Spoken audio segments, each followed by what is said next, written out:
So how does IEK, work with government as well as private sector and counties, to expand these opportunities? Engineer Mwembe, we've heard what they're doing in terms of scalability in capacity, but what else can we do to bring all these entities? Engineer Mwembe. Thank you very much.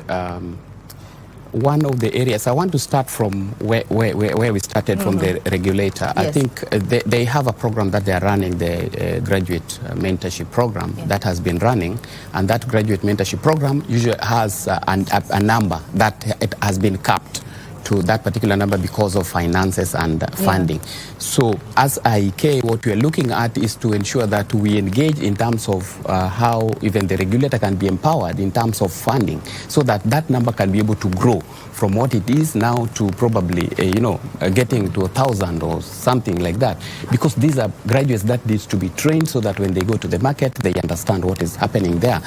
The other thing that also we need to look at to resolve this issue in capacity building and unemployment is to ensure that when we come to the infrastructure project, there must be allocation, allocation of funds to train graduates.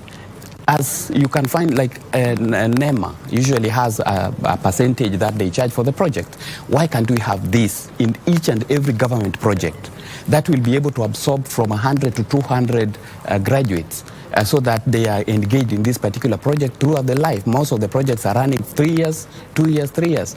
By the time they're hitting the third year, they will have gotten enough training such that when they are moving from graduate state to a professional state, then they at least have the projects that they have done. So it's a two-pronged thing, that they gain the experience at the same time, they can be able to transit from being a graduate to professional. And IK also works closely with the private sector to ensure that there's partnership. I think First BC has mentioned. And these, we usually promote that engagement with the young people to ensure that you can be able to absorb 5 to 10 or so within a particular sector. You'll be able to absorb so much of these engineers out of the streets, and at least they'll have something to help them run their lives.